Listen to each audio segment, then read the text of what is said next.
He knows his other son's not a genius, so there's no way his son is sitting down and finishing his homework in 10 seconds afterwards. That's why you let him cheat, because now he'll get good grades instead of his bad grades. That's not the point of school, Ferg. Do you not understand? The point isn't to get good grades, it's to learn. I don't know. I got good grades, so. Look at I us didn't now. get very good grades. Yeah. I graduated, but I don't know what retained, you know?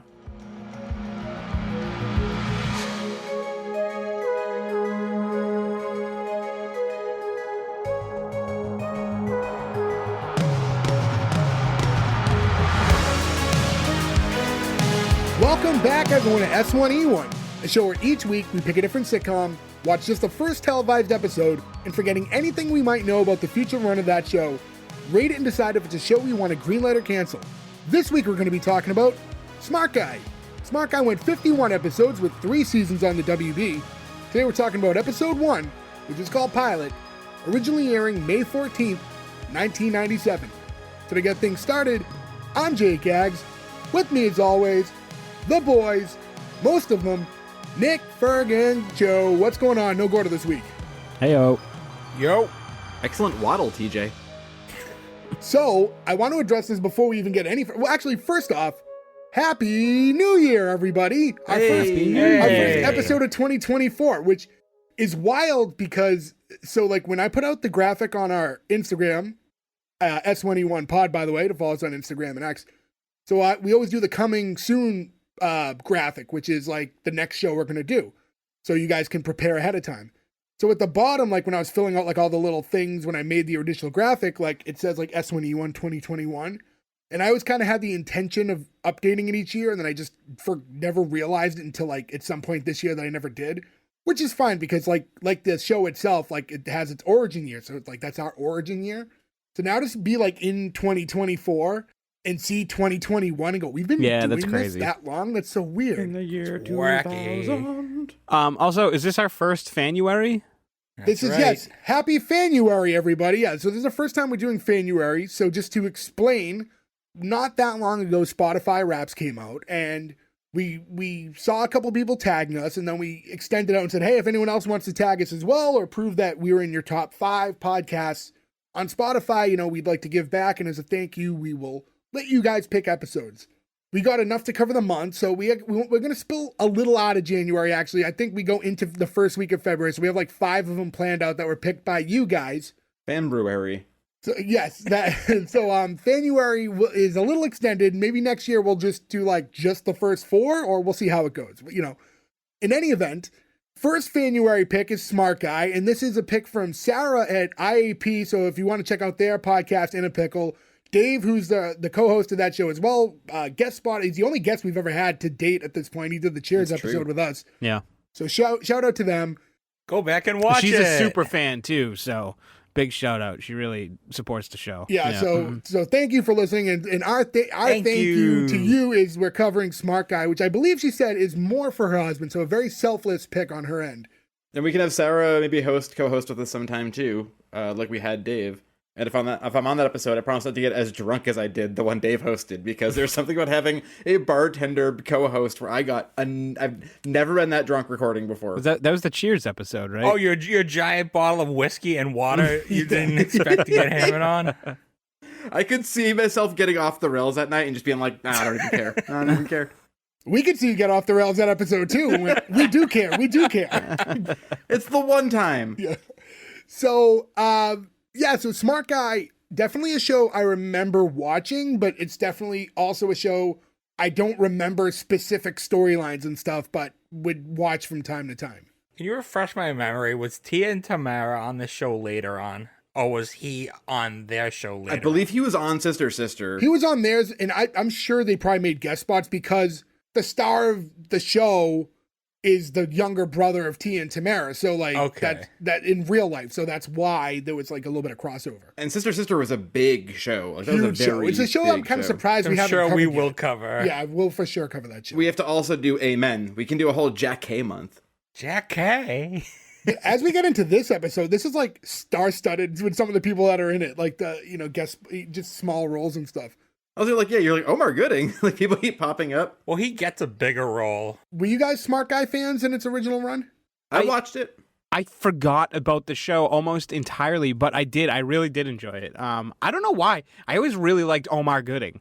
Like he's in a couple Wild and things Crazy back then. Kids, man. Yeah, oh, especially that. Yeah. And Hang Out with Mr. Cooper, which we covered before. Yeah. Yeah, that's right. Yeah. But yeah, Tahj Mowry plays, TJ in here and the sister of Tia and Tamara. And he's Teddy on Full House, which is what my brain immediately goes to. Oh, that's right too. I forgot he was in I forgot about good that handful too, of yeah, episodes. He was like one of Michelle's classmates. He always had Snickles. yeah. It was him, and then I always forget the kid's name who was in Wes Craven's New Nightmare.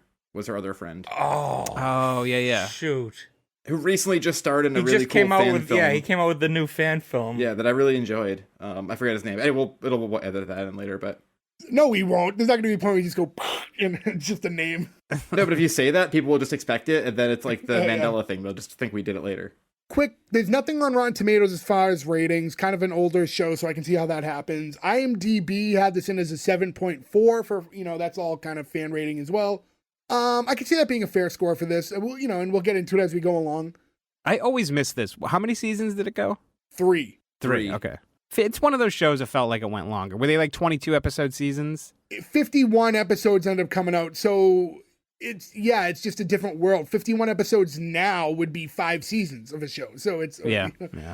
or 6. Some of them do 8, so it's like it's just one of those a different world to back then. Like, No, we're not covering a different world yet. We're covering a different world on a different episode. Yeah, and then we can talk about Death by Temptation. usually it's like 5 seasons back then would get you into 100 episode territory to get like full syndication. Yeah, syndication package. Yeah. And I think they've changed that number now too with modern shows. I don't think it's 100 episodes to get to it because no one does it. Right. Yeah, I think the most interesting syndication I remember seeing was when Curb Your Enthusiasm only had maybe 4 or 5 seasons. So they were on, those are like 10 episode seasons. They were first originally syndicated on the TV Guide channel. Oh, So like yeah. you'd go to the TV Yeah. Guide channel to see what was on. It'd be like in a tiny little corner, it'd be like bum bum bum. Like, wait, what the hell is going on right now? Curb, which was recently announced at the time of this recording, they're gonna finally call it a day. They're gonna do one more season, and that's a wrap. Oh wow, really? I didn't know if they were ever going to do it at Another this point. show we covered is ending soon too. Oh, What We Do in the Shadows is going to be their last season Their as well. final Oh, season really? 2. Oh wow. But if we get lucky, we'll just get a spin-off show for Colin Robinson. I hope so. So, all right, to get into Smart Guy itself, the opening scene, we see the dad, who's his name's Floyd, and he's in the kitchen and yelling up to the kids to get ready for school, and he has like 3 brown bags that are all lined up in front of him at the table, and he's like getting the lunches squared for the 3 kids, and he's throwing a sandwich in each bag, carrots in each one, and then an apple, but then he runs out of apples. He only had 2, so he had to make a decision to either throw an avocado in there or a dollar bill. You end up going with the dollar. This is the Boy Meets World kitchen, right? Yes, it is. Yep. And the school. The The school, school is also too. Boy Meets Yes, World. all right. I Yeah. knew the Thanks. school was You that. stole my only 2 notes. I was gonna say there's not many. If you look up on the show, there's not a lot of notes. That was one of them. Before I officially read it, I didn't clock the kitchen, but the school. The second they walk into the school, I was Yeah. like, "Wait a minute," because It's the hallway scenes in the school where you're like, oh, yes. Oh, like the actual school. I meant like the exterior shot. I was like, oh, that's definitely what is it, John Quincy Adams High or whatever in Yeah. Boy Meets World. Seeing that stuff at our age now, where like you're a kid, you don't notice those little things. It like blows my mind. I'm like, Yeah. it's the same place, and I didn't notice. Like, Yeah. funny enough, because we mentioned Omar Gooding is in this episode. Well, Omar Gooding's actually in every episode of Smart Guy, Every but episode, yeah. but he was also in Hanging Out with Mr. Cooper, and in the first episode of Mr. Cooper, they were in the Growing Pains house. So That's true. That's right. Yeah. that'd be like a fun. I don't know how to reverse engineer it without like just finding an article. get like the Kevin Bacon game, but with Yeah. sitcoms. Like it'd be a fun little like side bonus content to make, but I don't want to just steal someone else's article. Yeah, like someone else who just already did the work. Like I don't know how to figure out like what's been reused or not. AI. AI do it. I do like, though, his little rhyme scheme is sandwich, sandwich, sandwich, apple, apple, dollar, which I've been saying that for the past couple of days now after watching this. I will say, though, how bummed would you be if you just were eating your lunch and you were like, a fucking avocado? Like, whether or not you like avocados or whether or not you like guacamole, just holding a avocado, like, what do you do in school? You got to work for that now. I love avocados, but if you don't provide me with a knife and a spoon, then we're gonna have a little bit of an issue. You can't just bite into Yeah, it. you're not gonna eat it like an apple.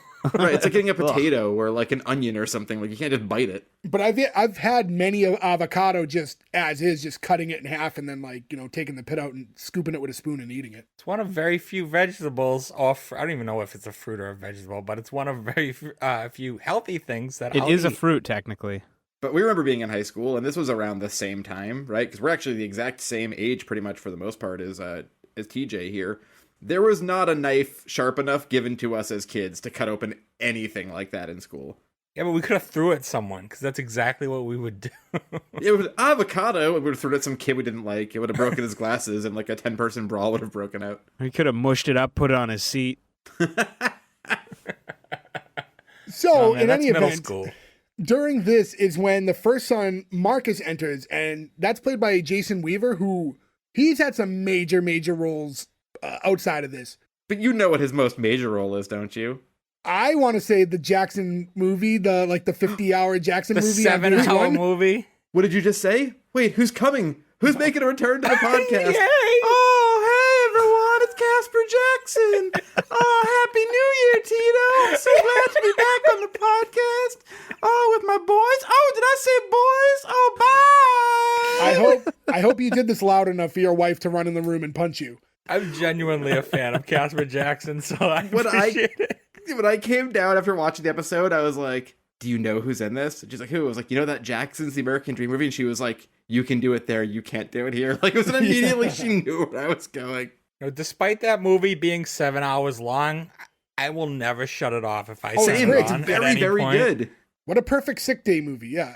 Yeah, that's a great sick day movie. And then I think his other role, like the less glamorous side, but he was the singing voice for Simba in The Lion King. Oh, I knew that. Yeah. He's Wait, the who? singing voice only, though, not the acting Jonathan voice. Taylor Thomas was like the voice of Simba, but Jason Weaver was whenever it's like just can't wait to be king and the actual singing, that was Jason Weaver. Oh, okay. All right. And his mother was his like agent, not really, but like he took millions less money for the rights for royalties. Jason Weaver got paid less?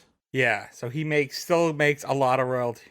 That means every time a soundtrack sold or somebody bought the VHS tape or DVD or Blu-ray or whatever, that dude was driving a gravy train with biscuit wheels. Smart move. And much like everyone else now, he's probably trying to figure out why he's getting so little money now that Disney Plus is a thing. Yeah, that mailbox money. But he's on a new show now, too. I think he's on a show called Sisters. Yeah, I looked at his IMDb quickly because I was more looking at the past than the present.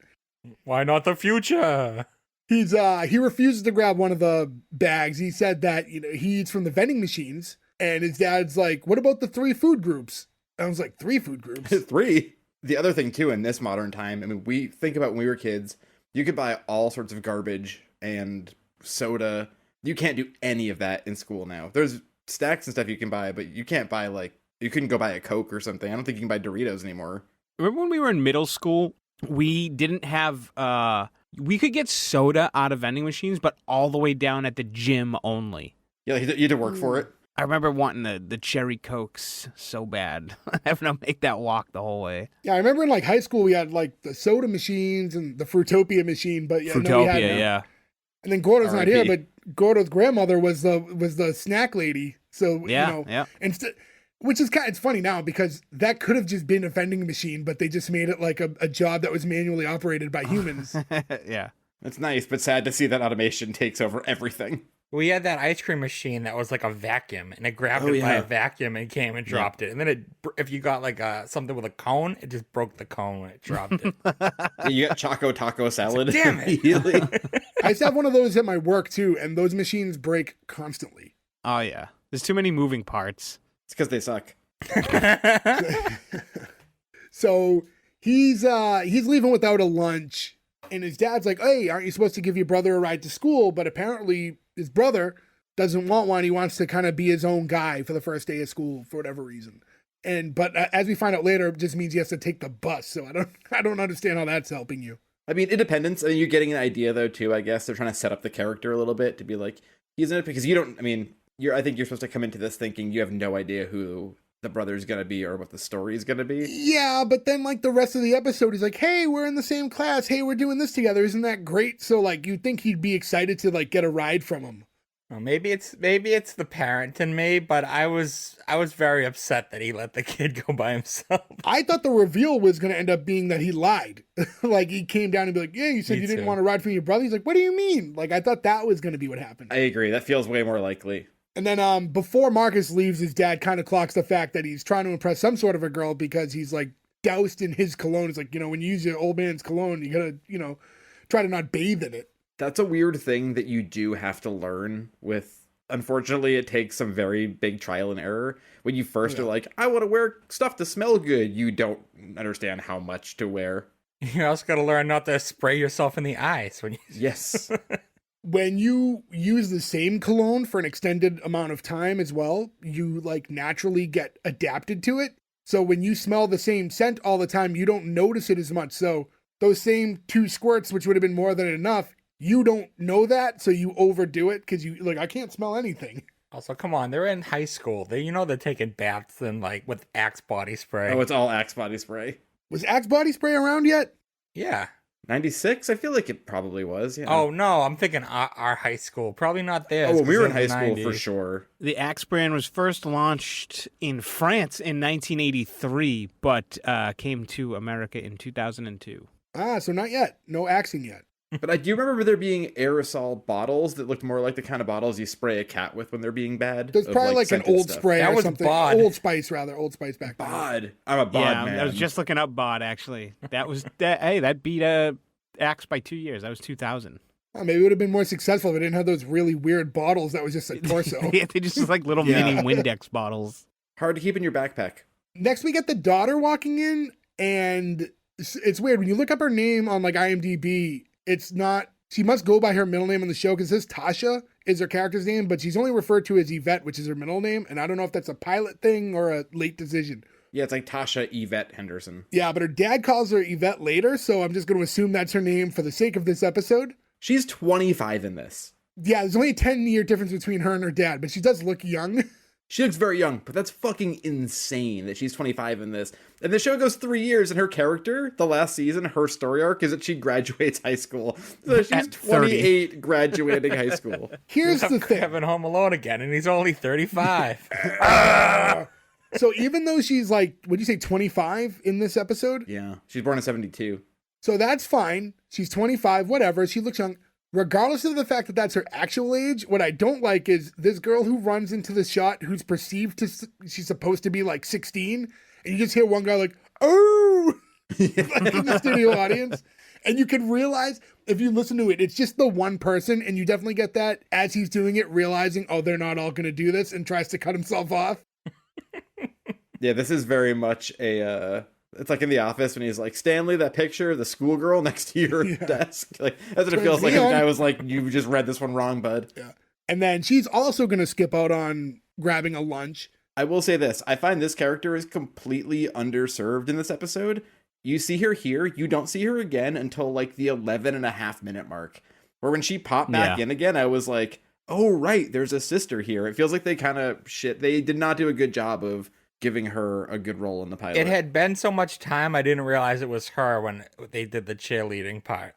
You're like, oh, is that like a friend or something? That's too long. I think they underserved her for sure. This storyline definitely really focused more around the dynamic between like the two brothers, for sure. For sure. And that's going to happen. That happens with a lot of shows, though. Like, not every sibling gets that same level of airtime.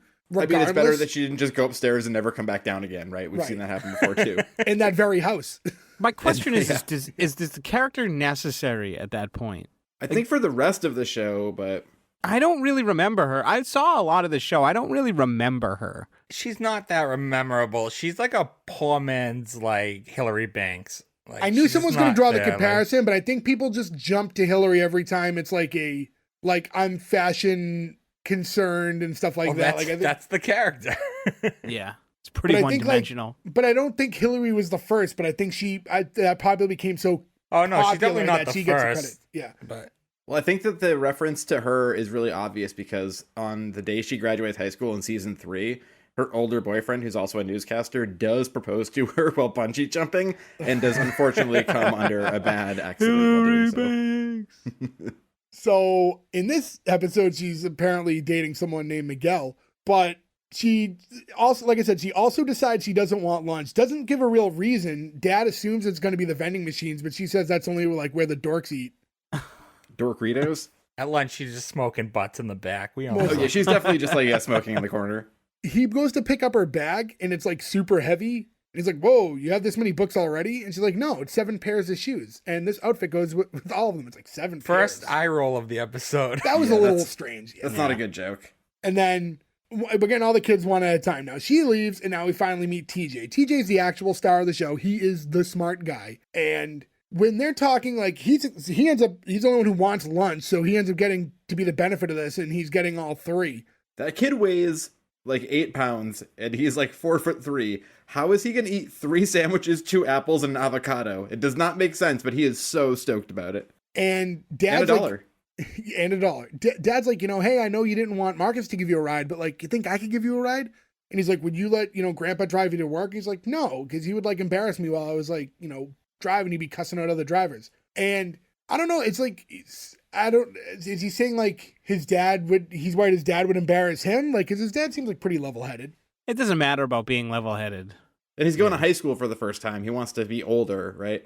He doesn't want his dad yelling blood out your ass at somebody who cuts him off. Which, well, as we get along, I want to talk about this more. I don't know if we should completely dive into it right now. Something that's not clearly explained until way too late into the episode for my liking. I think even like a little line early on, so I'm not confused as to the situation, would be nice. By a character you assume is going to be a character throughout the whole of the show and is not? Yes, which we'll also talk about when we meet that person. That's my biggest problem with the show, by the way. We'll talk about that later. Yeah. Oh, Jay, we never got into how we kind of watched the wrong episode. Yeah, I was actually going to mention that later when we talked about that character, actually. Oh, okay. But since you brought it up, I might as well bring it up now. So, as we always say at the top of the episode, we talk about the first televised episode. In this specific case, and for the first time in over 140 episodes, we did not catch a mistake on time. And when you look at like IMDb, and I'll cross-reference with like IMDb, Wikipedia, and then like if I'm downloading the episode, like usually it has the episode guide like listed. Everything had pilot listed episode 1, season 1, episode 1. So that's what we went with, and it's pilot. It makes sense. As it turns out, this ended up being like the 5th episode that got aired. And as I'm prepping for this episode right before we recorded, I'm like, when I write down the date it was aired and everything, I'm like, May. I was like, that's weird because the thing says that the show started in April. And I'm like, oh no. Because in other cases, even if the even when the pilot's made to be the first episode, if it gets swapped, we always go by first televised. In this case, it was not caught. But for story purposes and the way this whole episode runs, I don't know why this wasn't aired first. Yeah, I mean, this was filmed to be a pilot. It just wasn't aired in the right order. Yeah. We talked about it that this happened with us in Coach as well. And the pilot of Coach is the most make sense pilot of all time. The second episode of Coach doesn't even make sense to the pilot. The fact that they aired it first is fucking wild. Problem so with this that is one of those scenarios. And you can go back and listen to our Coach episode. Problem with that one is the main character is made to be a complete dickhead in the original pilot. And I think that's why they flipped it. Because they're like, this guy's not likable. I love you, Dad. That's definitely no, you why fucking they hate did that it, guy. Yeah. But in this one, I'm like, I don't know. I feel like they told a complete story. It was fun. Like, I don't know why they would swap it, but they did. And I know a lot of shows have done this because we've caught this. I know there was another example. I can't remember it off the top of my head what a show we've covered that did it. But it's one of those things where if you're watching a show like weekly episodic, it's not weird to you when something's wildly out of order all of a sudden. Like you're already a month into the show and now you're seeing the first day of school. Especially your first episode, your pilot, you're trying to grab a new audience. So now your episode just doesn't make sense because you just jumped into the middle of a story. That's a weird move. And we've talked, though, like there's times where you don't always need to have episode 1 be the origin story. But if you're recording an episode of the origin story, you also can't air it a month in because that's weird, too. Like, just if you're not going to do it, just fully commit to not doing it. I will say, though, I'm sure I saw it at the time, but I do want to watch the second episode or the first aired episode because when I was watching this and I went, is that Omar Gooding? And I like Google Omar Gooding, smart guy. The first thing that pops up is a clip or a scene still from the second episode. It's just him in the high school, very funny, smoking a cigarette, which you should all look up the picture. It is such a good photo where I was like, oh, I want to see that episode too now. Like, we got to get the cigarette episode out first. Yeah, they were like, well, this was paid for by Philip Morris, so we probably should get this one out first. The lobbyists were in charge. That's why she looks so young. It's the opposite. She's 25 in this because she smoked and it makes you look younger. Right. So now we get the next scene, which is like the school bus pulling up to the school, and you can see all the names of actors being pulled up on the title screens, and I'm like, no intro? This was weird. It was like and a then rolling I went intro. back. I'm like, I know this show had intros, and then I went on like YouTube, and there's like multiple ones from different They had seasons. a pretty catchy one too. Yeah, they had custom songs. They had a couple different ones over the span. Like I think the first season and then the second or third, like they switched to a different one. I'm like, why is it just not in here at all? Especially knowing now that they didn't air it episode 1, so there's no way you didn't use the intro until a month in. Like it's so weird to me. Well, it had a little jingle when he was walking in with like... Yeah, but I'll send you the link after. This full on, and if you guys want to go on YouTube, you guys can find them, but they're full on intros, so it's just weird to not see it here. He gets off the bus, TJ that is, there's a blonde girl, and she's like, did you get off the wrong bus, little boy? Because you're seeing everyone who's getting off the bus is a tall, like, older high school student, and TJ is a small kid. Like, not only is he jumping up a few grades, but he's a tiny kid in general, so he's, like, waist level to a lot of these people. He's to be at 5 grades, though, too. That's a big difference. And I get that watching this at this point, you see him entering high school, and you kind of see all this stuff unfolding. I just wish at some point before he's just physically in the school, we knew why he was in the school. Like, even if it was a passive lane, like, hey, I know, when he's getting in his lunch, like, I know, like, there's a big step for you jumping up a few grades like this. Like, even if it was just that, like, you like, oh, I can handle it, Dad. Wasn't even a few grades. He jumped 6 years. 6. Yeah. Yeah. If the dad was like, I made you a big, high stacked sandwich from your first day of high school. You're so smart, you'll figure out how to cut it into pieces to eat it. Like, that's all you need is some dumb fucking line to give a little bit of backstory. When you have something like this, we know the show now, we're watching it, like 20 something, 30 years later.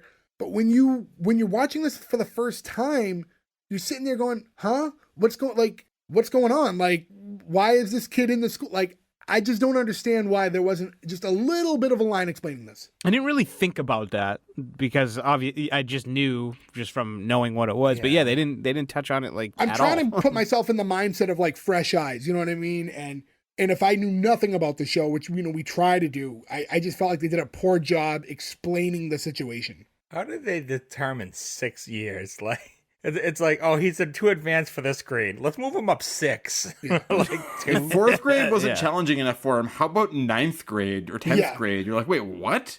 The way it sounds is like maybe because we find out in a later conversation, they definitely moved him up once and it still wasn't enough. So maybe at that point they were assessing what his like skill level was, like reading and writing and stuff. And maybe they were like, he lines up with this age, so maybe we should just jump him all the way up.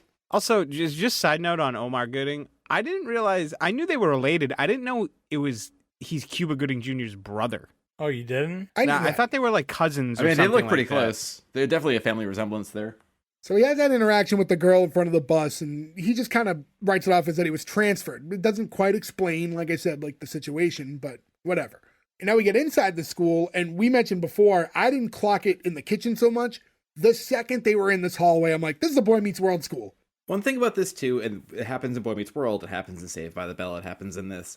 I know we're far removed from high school. I never remember this much time in the hallway. There wasn't. There was not. It was always a fucking rush. Not for us. That's every sitcom. It's but like... I also feel like when you look at other high schools in like different areas of the country, they are also set up like more spaced out and there's more common areas than like what we had.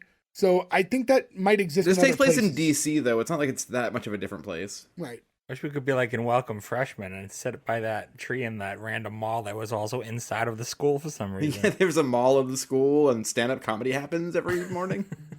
Walter. Another show we covered if you guys want to go back and listen to Welcome Freshmen. So yeah, I really like this interaction here. TJ walks up and he's trying to find his locker and he walks up to Omar Gooding's character, which is, he plays Mo. And he goes, excuse me. And then because he's like legit 2 feet plus shorter than Omar Gooding, Mo's talking to other people, and he turns around because someone calls to him, and he just doesn't see anyone. He just turns back around. Mo has very good timing, comic timing in this. The way that was done, I thought was really funny. Why did he not really do much after the 90s? I feel like He did a lot of TV. he did this stuff and then he's just worked vanished. consistently. He's like on a new show now. I think he's one of those guys too. It's just the era at which he came up in was when there was a much bigger separation between television and film actors. So his brother He probably made his money too. They were going, come back when you're Cuba.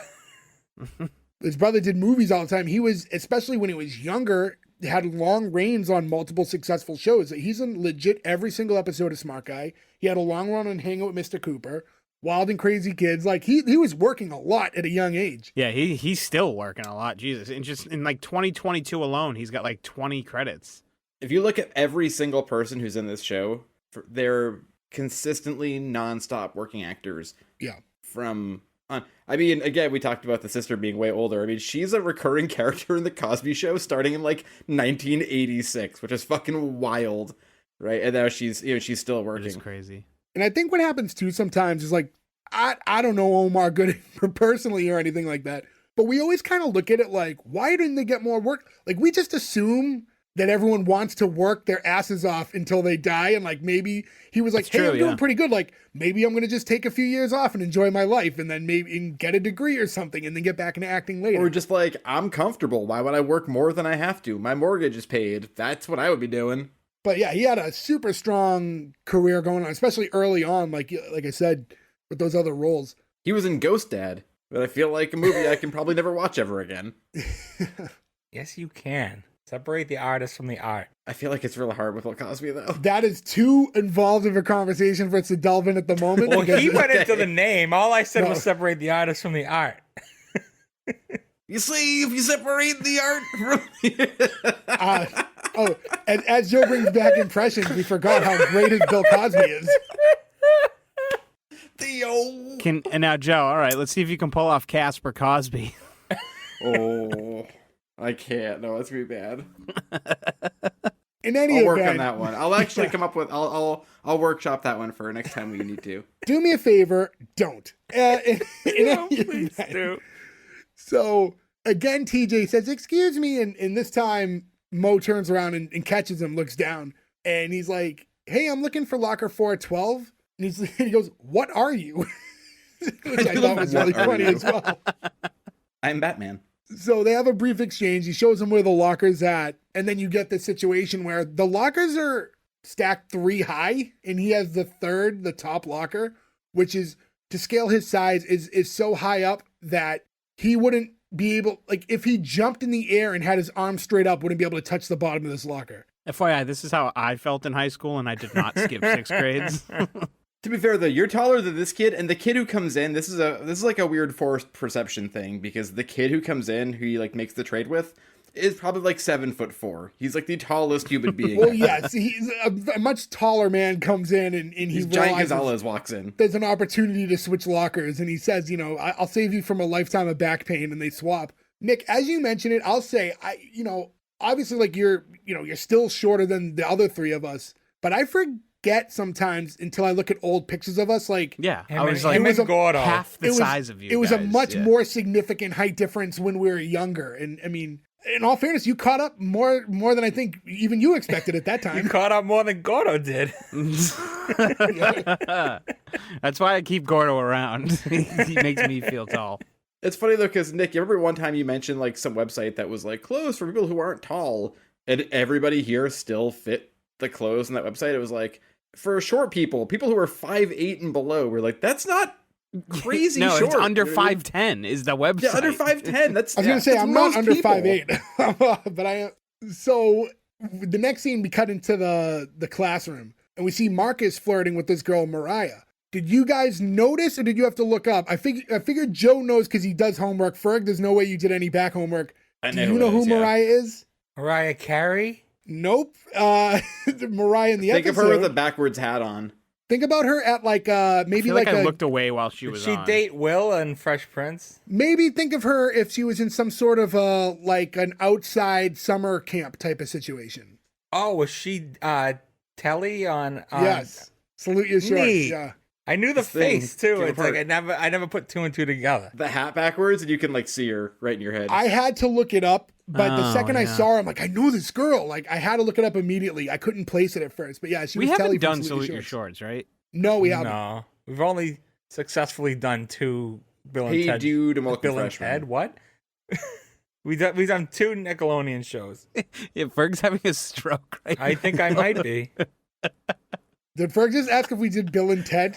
No, I was trying to say we've only done two Nickelodeon shows, and I don't know why Bill and Ted came out of my mouth.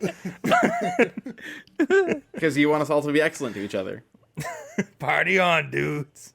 So, so Marcus is talking to Mariah, and he's being very flirty with her early on. We find out she's like recently off of a breakup, so he's trying to scoop in on her during her get the rebound there. And he's like, "Oh, look, an empty desk right in front of you. Like, how about I move in and like, help you through this tough transitional period?" Or take the seat right next to her, because what good is sitting in front of her? Well, It's a wide open chair right next to her, which pays off later with the It joke. does pay but off why later, does he 'cause- not want that? It's all I could stare at. those rows do seem far apart. The columns seem spaced out. So maybe his closest interaction would be to sit right in front of her. Nah, now he can fart on her. I don't think that was his intention. Sup, girl? Beep. Hey, girl, you smell those flowers I got you? It's a girl in 10th grade being like, there's a child farting at me right now. I think he's also trying to... And then she mentions the word breasts, and then he has a heart attack and dies. So, right before he can sit in this chair in front of her, TJ walks in and immediately takes the seat. And he's really excited. And his brother walks up and kind of sidebars with him. He's like, "Hey, like, it's really important to me that I have this chair. Like, you think you can get out of here?" He's like, "But there's so many other good seats." And he tells him that Dad's really going to miss him when he's dead and gone. And TJ gets up. He gets the picture. He says that he's a prisoner of his own hormones. And then Mariah's like, "Hey, why were you so mean to that cute little kid?" It's like, "He's not a cute little kid. That's my brother." And she's like, "Oh, you could sit next to me." Ferg, that's the seat you mentioned earlier. The chair next to her was available.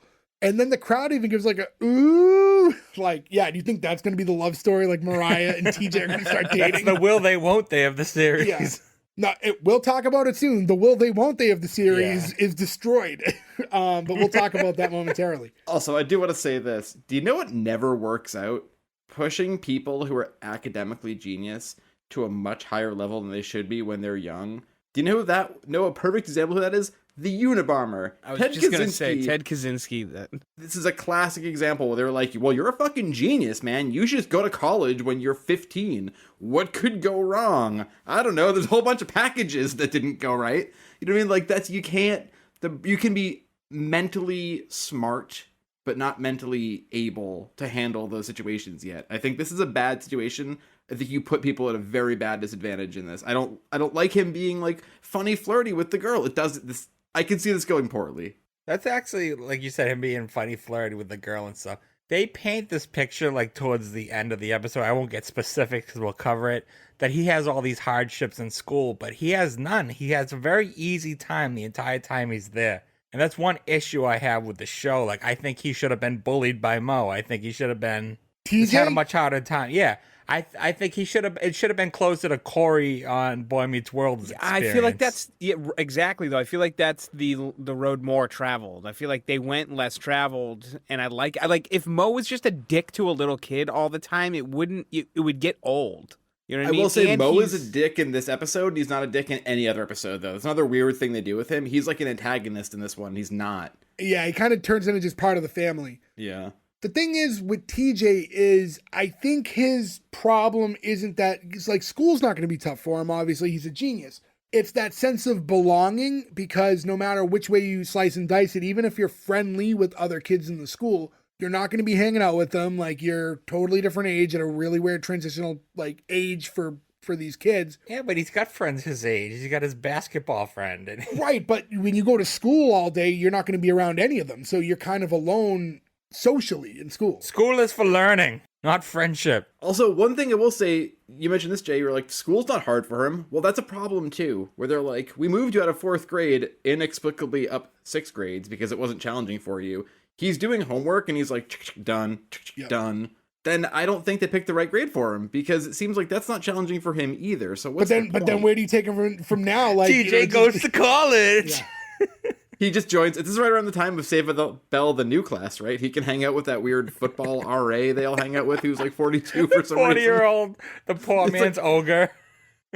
I can't wait to cover Saved by the Bell, the new class. That's going to be a fun one. I don't want to cover that at all. I would love to do the college years. I have I don't want to cover the new class whatsoever. We'll eventually do both of them, though, is the real thing here. But we could do a Saved by the Bell month. What happens here, since we're talking about Saved by the Bell, is like, I think a huge trope that came out of that show is the idea of the teacher that's almost a cartoon character. Because this guy comes in and it's such an overacted, like, part, not realistic. Like, the teachers are always... Don't talk about Miss Bliss like that. Yeah, in these shows, I feel like the teachers are either, if you're not a big part of the story, if you're not like a main character, like Mr. Cooper, for example, again, or other shows where the teacher is the focal point, every other teacher is always like so embellished and not realistic. And this guy's like a John Cleese knockoff. He was very much like that. Oliver Muirhead. He's in basically every TV show that's ever existed. He's been in everything. You see him and you're like, I know that guy from everything. And that's the thing. He's one of those guys that you keep, like, best known for nothing. He's not best known for being in anything. He's just in everything. I will say he's an Austin Powers Spy Who Shagged Me. And that the scene he's in makes I remember him specifically in that. What was he in that one? Refresh me. He's one of the colonel. He's like the army guy, and he's making like the Austin type face, doing very much a John Cleese impersonation. He wasn't the hunter in Jumanji, was he? The original? I don't know off the top of my head, but it wouldn't surprise me because he's in everything. No, he wasn't Van Pelt. And he's one of two different actors that had a role in the sitcom Kirk, starring Kirk Cameron. That's in this episode, yeah. It's a buddy cop film with his best friend God. I didn't know until looking it up that Kirk Cameron had a sitcom called Kirk that barely lasted. It probably didn't last because I'm sure every 5 seconds he was like, "What do you think, Jesus?" Laugh track, laugh track. I don't know if that was the actual premise of the show, but maybe we'll cover Kirk one day. I'll have to go. Going, where's Boner? Now Kirk. So the teacher walks Moses. in. And the teacher's kind of going, hey, first and foremost, I want to just, make it known. Like, I want to welcome, we have a new student here, TJ Henderson. It's like, why don't you stand up for us, TJ? And you see TJ stand up, but him standing is basically the same exact height as what you would see him sitting in the desk. He's like, hey, don't be shy, stand up. He's like, I am standing up. Like, sure, of course you are. All I could think of in this scene is the scene in the film Mask that we bring up all the time, where they go to the blind school and they get off the bus and the RA guy's like, hey, you back there, would you take that mask off? And he's like, I'll try, but I can't. And he's like, oh, I'm sorry, I didn't realize you had a freak face or whatever. And you feel so bad for him. Like, that's what this reminded me of. It's like, are they doing a Mask riff right here? Is Cher gonna pop in? So this is the first time we really get a glimpse of like how smart TJ is versus the other students. And as the teacher starts getting into his lesson, anytime he has an opportunity, you have TJ going, ooh, ooh, ooh, and he wants to like jump in and he goes full Horseshack. Yeah, he has like full detailed answers about everything. And in jargon that if I read it, I'm going to fumble. So it's not worth doing. But it's a lot of detailed answers. Like he just understands. He has a strong book smart. You can tell he's a prodigy student. I'm sure this was intentional, but I guess maybe not. TJ was really fucking annoying sometimes to the point where like it agitated me and it wasn't funny. And I don't know if that was just because maybe. I think it's because you're 38 or 37. You know what I mean? Like, I think that it probably wasn't agitating for us when we were kids watching it. But that character is probably not really made for people our age. I think it's one one of those becomes hard. Ironing out the character too, because when you look at it from the perspective, like as him being the little brother, like you can see why Marcus is annoyed by him. You can see all these little things he does that's like very little brotherish. So yeah, it's tough because he's supposed to be the main guy here, but I think maybe, I don't know, not that we're Marcus's age either because we're far older watching this now, but no, we're the sister's age. We're more the dad, but we're kind of looking through the eyes of Marcus more than anyone else as we're following it along.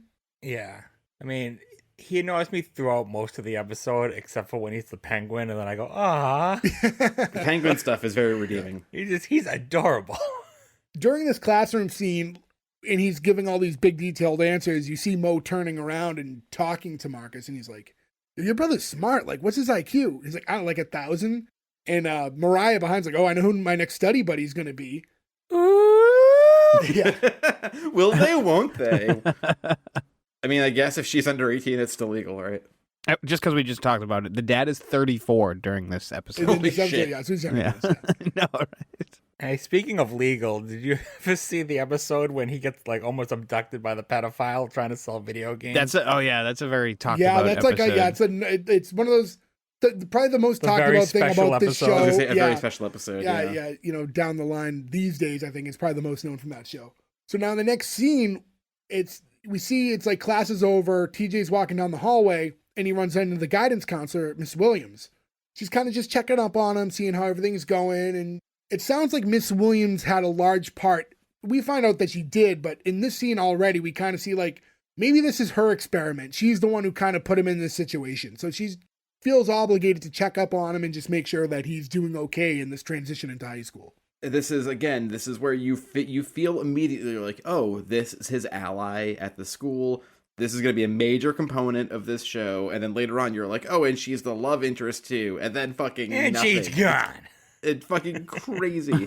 Yeah. And she did a ton of stuff too. She's like in every episode of the TV version of In the Heat of the Night, which played all the time in the afternoon when we were kids. I used to get so upset when that show came on because it had the boring opening. It was always on after something I liked. It put me out too because you're like, why is Archie Bunker in this show being a racist cop? Like, it's a weird show I don't want to watch. I like instead when he's just a racist old guy on a couch. Well, yeah, because Meathead's giving him the business. But yeah, I thought this was real weird because Miss Williams clearly was supposed to be like a main component of the show.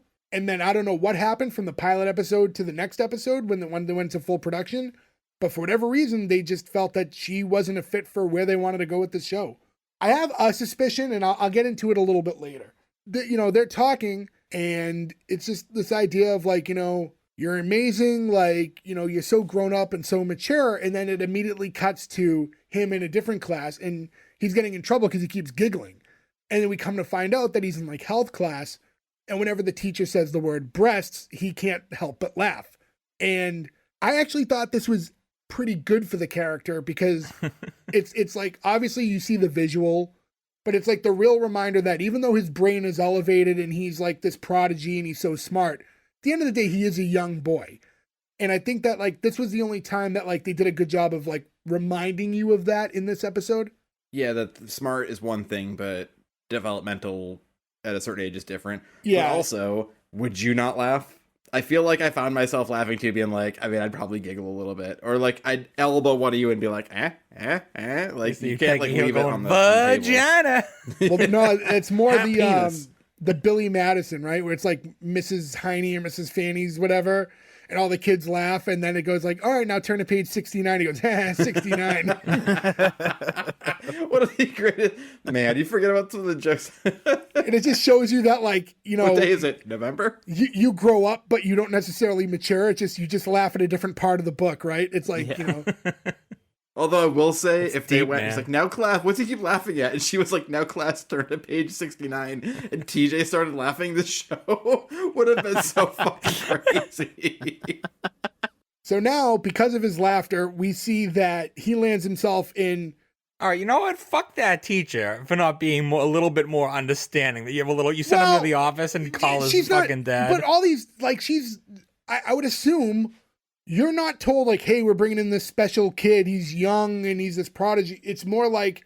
She has eyes and can see that he's a little kid. But treat him like everyone else. If he's going to be a disruptance to the class, I guess, like, you can't just let him giggle all through class. So like, to play devil's advocate here, if you're the teacher and there's this situation where this kid's going to be disruptive, you can't base like your whole existence and how you teach your class around the fact that one kid happens to be younger.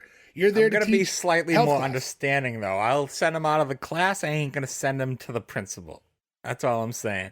And it's also the first day of school. Why are they having full-blown sex ed on the first day of school? True. But there's also a point where, this teacher might have been like, I didn't sign up for this. I don't want some little kid in my class. Like, I'm not a babysitter. This is why I teach high school and not elementary I school. don't want to say vulva to an 11-year-old. I'm leaving. Yeah, that too. But yeah, this does land him in, well, what we think is the principal's office, but come to find out it's just the guidance counselor's office when you get in trouble. That is so weird. I've only been sent to the guidance counselor in middle school a couple of times. I know we had one in high school, but they never sent any of us to the guidance counselor. They were just like, you guys are a lost cause. Just try to stop being disruptive. We always had to go to the vice principal. Yeah. Yeah. The amount of interaction the principal had with the actual students was actually pretty minimal compared to the vice principal. Yeah, it seemed like, at least in our school systems, the vice principals were more in charge of disciplinary actions. That's because our vice principal was really scary. No, but even in middle school, where I also got in trouble a lot, I used to be in the vice principal's office. I feel like they were day-to-day stuff and the principal was big picture stuff. So in any event, we think it's the principal's office, at least in the beginning, and he's sitting in like the waiting room with these two television punk version kids, surfer. One kid is a goth, but he's also doesn't know if he's super into grunge. And the other kid just looks like Jon Favreau in PCU. Like he's got the dreadlocks. He's like, this is a classic blow me where the Pampers is scenario. And if you look him up, this is that guy's name is Phil Buckman, and he's another guy who's in everything. Everything. He's in so many shows. I was going to say, I definitely recognized him. I just didn't know from what. You recognize him from just being a kid who's been in a ton of shows for an episode. But like just to cover, and I won't even give them all, shows we've covered. He's been in Roseanne. He's been in Major Dad. He's been in Married with Children. He's been in California Dreams. He's done Blossom. He's done Wings. He's done Grace Under Fire. He's done Frasier. He's also been on that show Kirk. Like in other shows. He actually that played Jesus in the episode of Kirk. Yeah. He was Boy in Meets American World. He also Werewolf in did. Paris. So, yeah, he's been in just so much shit. Very recognizable face too. Yeah, that's why when I looked him up, I was like, oh, he's definitely a bigger role in something. Like I thought he was going to be someone who was a recurring role in a sitcom that like you see over and over. But I just think you see him pop up sparingly in so many different shows that he has a recognizable face. Yeah, like a consistently working character actor. Right. But yeah, he gives that kind of he does that typical surfer dude kind of voice that was used in those 90s sitcoms a lot. Like, oh, what are you here for? That, yeah. He was a nice boy. And it turns out that he's in there for having for an earring. And then when TJ's like, which one? He shows him his nipple. And why did the teacher find that? That's what I was like. How do you? Was he? I mean, at high school, the kid was like, "Hey, everyone want to see my nipple ring?" You would have shown everybody your nipple if you had it pierced. Yeah, I guess. So unless he was showing everyone, that's the only. He would have been. Jay showed everybody his nipples and they weren't pierced. In school? Yeah, they used to call you the nipple king. Remember? I totally forgot about that. Yeah, no. It was on your business card and everything. I was gonna say, I mean, there's way worse things I actually did. I'm giving TJ a pass. I just laughed really hard at the word nipple. Yeah. I also love the two that TJ goes, "Yow!" He sees the nipple ring. I got a genuine lol out of his reaction. I like the flock of seagulls guy, even though he didn't talk. After showing his nipple to TJ is when Dad walks in. And when he starts talking to him, he's like, "Are you okay?" He's like, "Yeah, no, I'm fine." And this is when they get called in the office, and we find out it's the guidance counselor's office, not the principal's. And we see Miss Williams bringing them in, and it's kind of like this whole debate where, well, first she's explaining what happened, and when she says that he got in trouble for laughing when he heard the word breasts, you cut to Dad and TJ sitting next to each other, both giggling. He was like, "Oh, I'm laughing at the thought of him laughing." This is another real laugh, though. I like that. But one thing you did not bring up is when they walk in, she has her leg all the way up, and Oh, she's that got her is right, dress yeah. up past her thigh, and she's trying to fix a run in her stockings. And the dad goes like, "Oh, I didn't see anything with your leg." Oh, and he gets all stumbly about it. And that's when you get the even more like, oh, she's going to keep going in this show and be a will they, won't they. Yeah. And they keep hammering it in. So I guess I don't know the perfect time to bring it up. So my theory, because they obviously put these two together and we see them later in the episode again talking, and they definitely have that vibe where you could see them together. But we never find out in this episode why Mom's not around. We don't know. I meant to ask. I was like, did I miss something? Or Do you think she killed the mom? Yes, I think she killed the mom. No, there's a point where Mom's mentioned once only, and we don't know if she's dead, if they divorced, just moved away, ran off. We have no idea. What ended up actually happening though? I don't remember. I don't She's remember. gotta be dead because the dad takes the daughter to the mother-daughter makeup thing. But she could be in jail. Yeah, I mean, there's other options. Doesn't She mean could have she's ran dead. away. Just means she has nothing to do with the family anymore. Because she's dead. Sean Hunter's mom. She was arrested for indecent exposure after showing her nipple ring to people in public. In high school. His wife, Floyd Henderson, played by John Marshall Jones, is the father of the family and owns a roofing business called Floyd Henderson Contracting. Unfortunately, his wife, Christina, died of a heart attack. Oh. But in this episode, unexplained. So I think at this point, maybe You see how much a roof costs, I get it.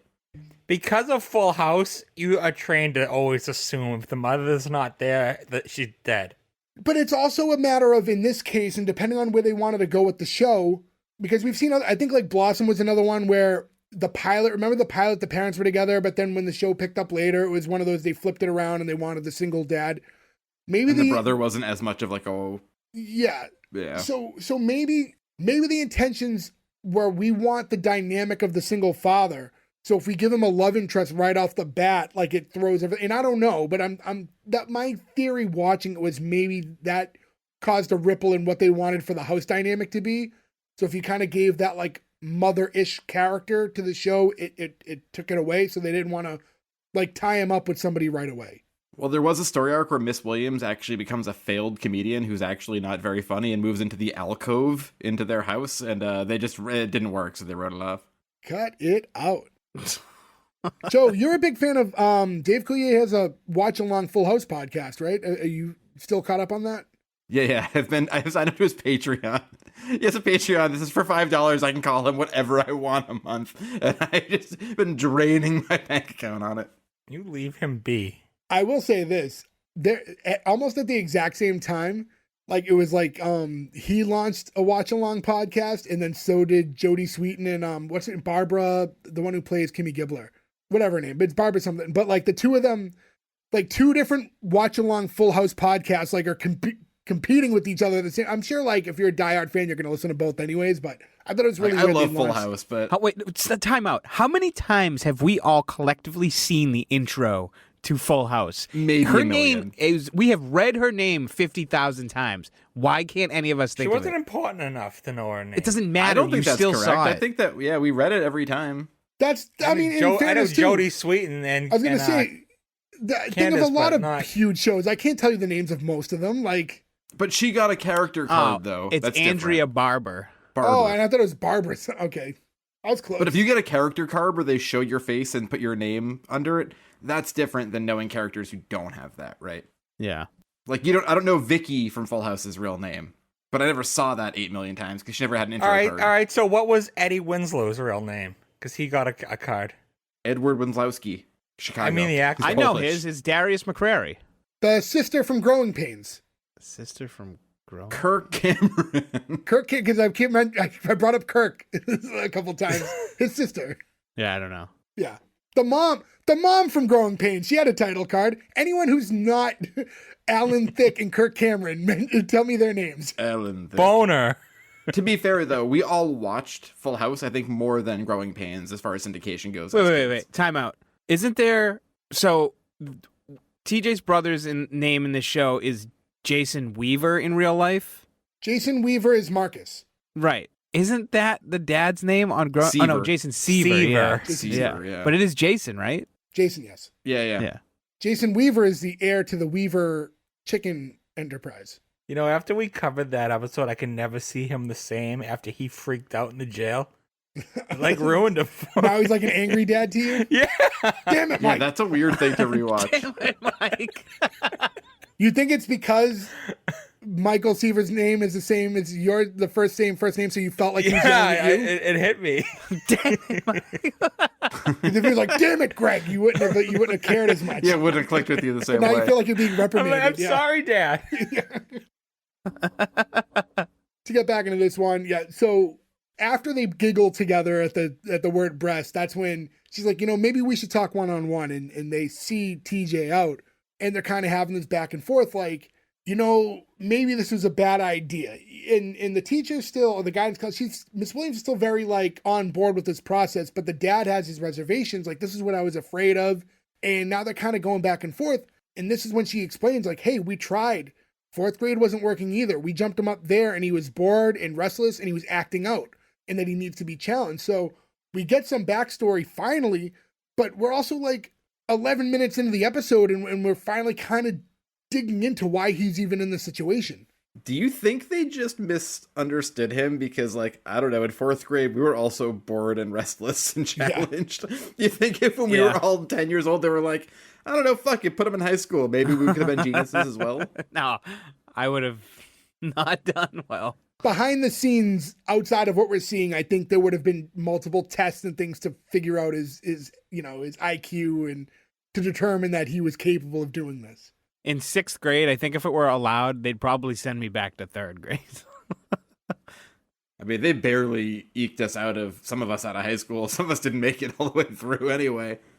This podcast is barely batting 500.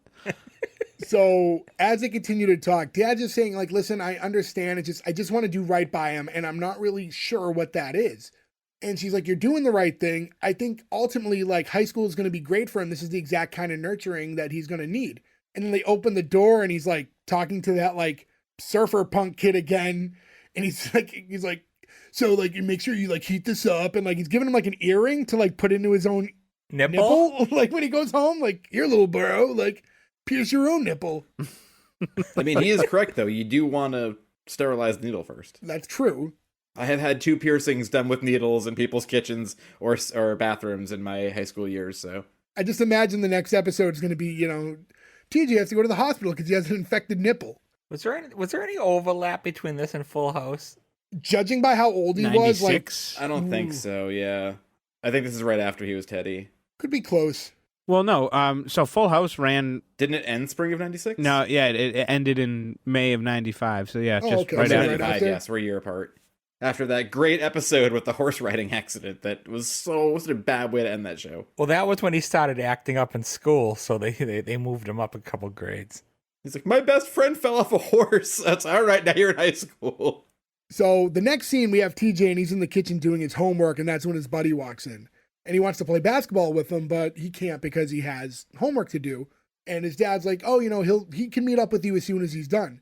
And he's like, I knew high school would suck the fun right out of you. And then when he's leaving, he goes like, sucking the fun right out of you. When he said it, did you think he said like fucking, like the way it sounded? I was like, did he just say the F word? No, I didn't hear it but like I did that. think that he would be another big character in this. And I was like, we didn't even get that kid's name. Yeah, like only if you read the credits, but like he's never really brought up in this. Right, specific. which is like, they keep adding these people who you think like, it should be important. He should have, this is Rookie of the Year scenario, right? He needs a kid to guide him along so he's not alone kind of socially at all times. Right, like if you think of Rookie of the Year, when he's around all the baseball players, right? He's got this adult life, but then he goes back to his friends and they build the boat and he still has kid life. And they don't ground him with that in this, and I think that's a problem. After that, Marcus runs in. He's like, hey, I'll see y'all later. Like, I'm hooking up with Mariah. I'm like, oh yeah? Like, hooking up means to do something different, I guess, huh? She's gonna salute my shorts. Yeah. She pulls his pants down and he's like, this thing came apart. So his dad's like, hey, don't you have homework? He's like, no, they didn't give me it. He's like, excuse me, if your brother has homework, then you also have homework. That sucks. He can't lie about it, right? The 'Cause his biggest brother can bummer, say yeah, homework. maybe the worst part of his brother jumping up to his grade is the fact that now he can't lie about homework. But the best part is he can copy it. Not Well, so as he- fast, boy. Not in this instance, he tries to. Because he sits down and as He they're does a doing very homework bad together- job of it, though. He copies it right in front of his dad. Like, of course. No fucking game here at all. His dad shouldn't be such a hard ass. He should let them cheat. I don't know if I agree with that, Yeah, I but don't know if that's... I mean, but also, he does have a sort of lax parenting style because he is sending his kid up to, like... that's a interesting take on parenting, right? well, I think what happens here is it was just too obvious. He has this genius younger son who finishes homework almost instantly. He's like, oh, I'm done, I'm leaving. And now Marcus is alone and he's like, oh, perfect. And he grabs the paper. He knows his other son's not a genius, so there's no way his son is sitting down and finishing his homework in 10 seconds Exactly, but afterwards. that's why you let him cheat, because now he'll get good grades instead of his bad grades. That's not the point of school, Ferg. Do you not understand? The point isn't to get good grades, it's to learn. I don't know. I got good grades, so. Look at I us didn't now. get very good Like, grades. yeah. I graduated, but I don't know what retained, you know? I will say this, though. It doesn't matter anymore because, Ferg, I know you'll be able to relate to this with your son, but we tried to... My wife, Kelsey, she showed me a Common Core math problem the other day and how you're supposed to solve it. She was like... Well, I have no idea how to do this. This is math. a math problem. Solve it. And I did it in like 2 seconds, and she was like, this is how you do it in Common Core. And it's like 9 steps, and none of it makes any sense anymore. So you have to make a full grid and then like break up each number and then it's like, insane. This plus this plus this. Then I'm gonna have to line them try up. this because It's really stupid. there was no teaching me math when I was in school. Like, I mean, maybe this will work for you, but it's very confusing to me. No, it's just a million more steps, and they have to show their work, so you can't even be like, here's how I do it instead, and it's more efficient. well, I appreciate the showing your work, especially now where you can just like literally have the internet do the answers for you in any possible. Yeah, we never question. had that issue, right? We didn't have that. The thing is, showing your work now is like 9,000 steps, and it involves drawing a giant grid by each question and all. It must suck as a teacher more now too, though, to be like, I gotta check all these grids now. Are you kidding me? There was a video that was pretty popular maybe a few years ago, but I'm sure you guys saw it. And it was like a split screen, and there was a math problem, and like it was someone stitched like with a video that was pre-existing. So it was someone explaining the new style of math where they made this grid out, and then the other guy did the problem like the old way, freehand, real fast, and then while that video is still going of the girl explaining how to do it, he just like cross multiplies, right? And then he just like he makes like eggs or something. He like makes a full meal, plays a video game, like does all this stuff to show like how much longer the new way takes. But that was like a pretty popular video. It is. Yeah. Like who got up one morning and said we need to change math? Right. It's like hubris. That's what it is. It is hubris, and hubris never pays off in the end. The tragic flaw. Here's the other thing I want to bring up too. Before the time lapse when TJ leaves because he finishes homework, before we see Marcus finish after cheating, the way they transitioned time was all of a sudden we got a weird transition effect of like almost like cartoon papers like flying up. I was like, why are we doing this for the first time halfway into the episode? Like, right.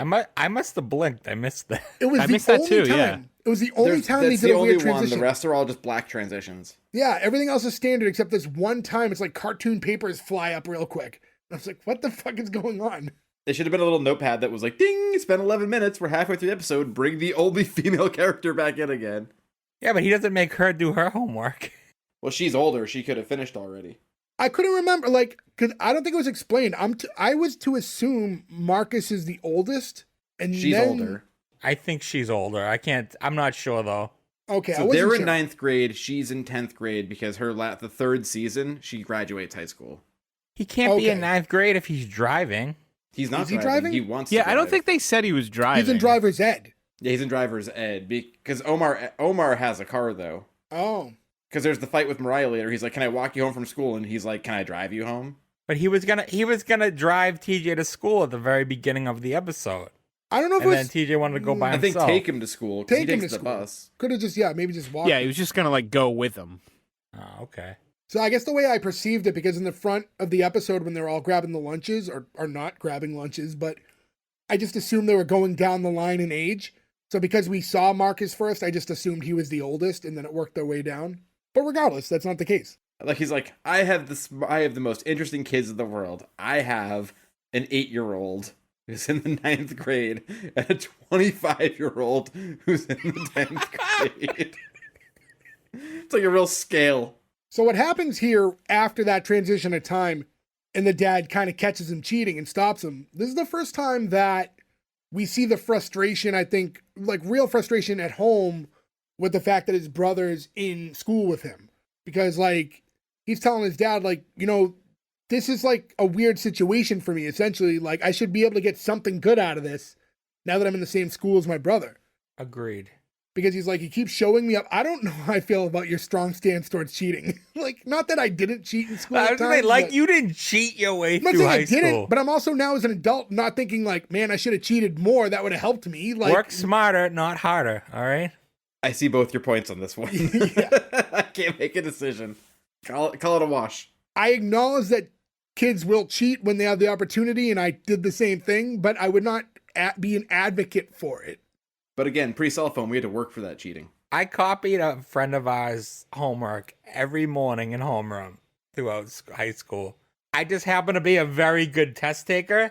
So I crammed and I nailed every test. That's how I got these. And listen, and it worked out for you now that you're an accomplished lawyer and doctor. I understand, but it doesn't work that way for everybody.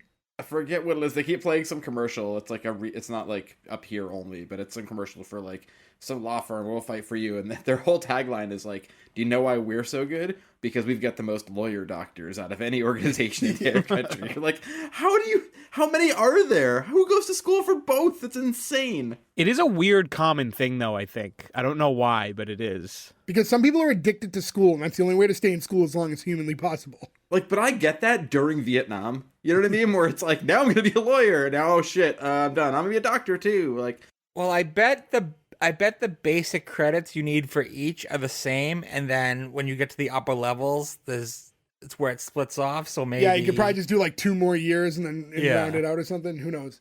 But during this argument, and he's explaining like, TJ does all this stuff, and like all the girls think he's so cute with like excuse me, like where's the library? And he's like, when did that become a pickup line? And that's when the sister walks back in, and she's like, maybe you should try it. Like, you sure as hell don't know where the library is. that is a good little ooh line. I like the exchange here because it's like, shut up. No, you shut up. And then Dad's like, hey, we don't say shut up in this family. And he goes, but Dad, he goes, shh, hush up. Like he was about to tell him to shut up right after. I thought that was really funny. That's the second time he does that too, because he does the same thing with the guidance counselor with a leg joke. It's like you get that, they put it like it's like a thing he does. His delivery was really like his quick transition, yeah. And he's just trying to explain to, Marcus, listen, I understand this isn't ideal for you, but like you're his big brother, like help him out. And then also, it's not like he's with you at all times. There's things that he can't do because, his age. He's like, you're in driver's ed and you're on the basketball team. So it's not like you're with them at all times. He's like, yeah, I do have that. Like I have basketball, so that's cool. And then we cut to basketball practice, and like you kind of know what's going to happen. Although I'll tell you, what ends up happening is not what I expected. Did you think he was going to use math to be able to make shots? Like he was playing pool. So what happens is they're all, in the middle of practice, and the coach gathers them together, and you see Marcus as part of that team. He's like, oh, Marcus, congrats, like, on what? He's like, your brother, he made the team. He's like, what? He's like, no way. My brother's like, 3 feet tall. There's no way.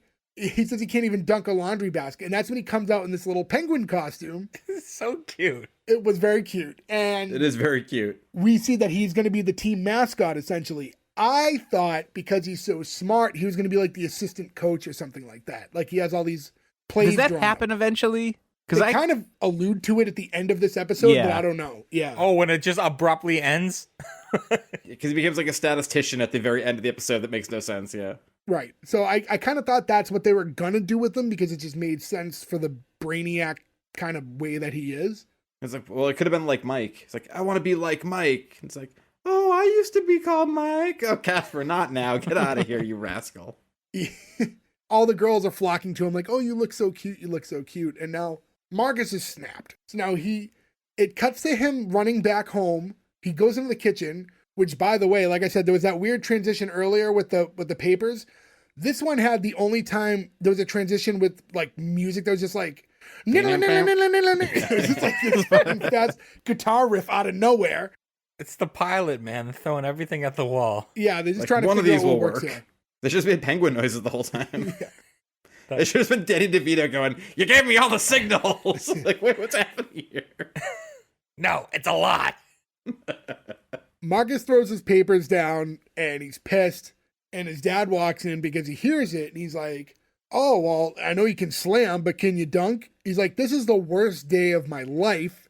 He's like, no, it ain't. Wait till you start losing your hair. Such an overreaction. Like, this is my problem with this episode kind of is, I don't know. They tried to create like turmoil, but I don't feel like they did it the right way. But put yourself in the shoes of a 14-year-old boy who now has to have his like 8-year-old brother follow him around. I get it. I'm just, I feel like they could have done a better job. It was very manufactured. Like he should have done more to fuck with his life in school a little more for this reaction. He's not on the basketball team. Who gives a shit? He's a fucking mascot. Yeah, nobody thinks the mascot's cool. And that's my other problem too. Is like TJ is like upset that like he's like, an oddity or whatever. It's like, okay, don't go be the penguin mascot.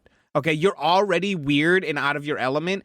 Don't go and highlight yourself by being a penguin. But he's not looking at it as being a freak like mascot. He's looking at it as, this is my opportunity to be with my brother. No, I understand that. I'm just saying that it doesn't. It solves one and creates another. Well, yeah, but nothing's going to be that cut and dry. But like in this case, from Marcus's perspective, to look at it in his way, right? Him being like, this is the worst day of my life. It sounds like an overreaction, but again, if you're thinking about when you're 14, I guess, if you're putting it into the perspective of a and 14-year-old, it does make sense. And you're put in this situation now where you're just starting high school and everything's new. It's like your freshman year, first day, and now your little brother, your way little brother. I mean, when I was a freshman in high school, that would get him girls. All right. TJ is really young, so it's not like but it's different, and it's with you and your. It's not like the difference in age with you and your brother. This is a significantly little kid, and kids will. You take care of your brother that's that young. Those girls are gonna be like, "Oh, you're so cute." But you just don't want to hang out with your little brother when you're 14 years old, regardless. It's just not how it goes. Yeah. So I can understand it being upset in the moment. So I think that's a relatable situation for him. I think this is the point where the dad should have stepped in, because he is giving up a lot, and he should have been like, I know you want to do this, but give your brother basketball. That's all he has. Don't be the mascot. Like, go join the chess club, you little nerd. Because it's tough when we compare to other sitcoms, right? Because if they were more extreme examples to make Marcus upset, then we go, this is not realistic enough. So it's teetering that line. But I think the problems that are being presented here are real enough to I don't know, to not make me roll my eyes. Yeah, I wasn't rolling my eyes. It just felt silly a little bit. I just think that when he says his worst day ever, the other thing that this does wrong too is like, things aren't that bad where he likes Mariah and Omar likes Mariah, and she's just like, well, you guys figure it out, and she walks away. If she was like, when he was like, hey, can I walk you home? And he was like, can I drive you home? If she was like, well, I'm gonna go with him, he has a car. Like, that raises stakes to make his day worse, right? I don't think there's enough bad stuff happening here. It's just like, his brother's also the penguin, and the girlfriend, or the girl he likes now, is as indifferent as she was earlier. That's about to happen. See, I would have had scenes in class where he tries to answer a question, gets it wrong, they laugh at him because he's stupid, and then have him get it right, which makes him look worse because his little brother's smarter than him, and all his, just a few scenes like that. And then something during basketball. Just, there need to be more for him to be that angry, in my opinion. And what if the question was about something? He's like, that's a basketball player. You should know that, dummy. And he's like, I only had basketball. And he's like, yeah, we're writing just weird basketball jokes now. I'd be happy about that. Or have TJ say something that would embarrass him, like, oh, but you wet the bed last year. Like, sure, I mean, maybe they could have been a little bit more, but again, I guess from my perspective, it's just I found the situation, like, to put myself in Marcus's shoes, I think it was enough for me to at least to be like, I can understand why he's upset. And then remembering again that he's a 14-year-old boy. He's a kid. You know, like, he's not, you don't expect him to act like he's 20 or something dealing with this issue. In any event, yeah, as they continue to have this conversation, like, he's just saying how much, you know, to his dad that this isn't fair. And, like, the basketball team was, like, the only thing he had, and now he doesn't even have that. And his dad's like, listen, like, I'm sorry, because I really didn't think about how hard this was going to be on you. You know, they're having the conversation is basically like, you know, things will get to normal as soon as he gets more acclimated. And I don't like that. The dad's answer is always basically too bad. But it's, no, but I didn't read it like that either, because to me it was, he feels bad. He empathizes for Marcus, but he also acknowledges, like, he's trying to do right by all his kids, right? At the end of the day. And we even saw with the guidance counselor, he had reservations about putting TJ in the school. I get the father's perspective on this, I think, because you just have to pick which side of the sword, right? Because in one, TJ is way behind, like, and just not learning anymore because he's so far ahead of everybody else, or he's out of his element and where he should be academically. So, like, he's just picking the lesser of the two evils. Also, TJ's the one that's going to make him a lot of money someday. Yeah. But yeah, it's a tough spot to be in, I guess, to look at the dad's perspective. there's no perfect solution here, you know, as far as My perfect solution would be, hey, can you put my kids in different classes? yeah, maybe that makes Because sense. she Just try has to that separate them a power. little bit. She takes him out of the health class. So he could be put in other classes just to make things easier on his son, the other son. And maybe the early thought was that he didn't think that this would be something that would bother Marcus, so maybe they intentionally put them in a few classes together for the transition. You know, we don't know. It doesn't really get touched on, but this confusion, not the confusion, but this conversation and this feeling about like not wanting, you know, to be in school with his brother anymore kind of ends. And we flash later on and we're back at the basketball practice. And again, we see Marcus is there because now he's quote unquote part of the team now that he's the mascot.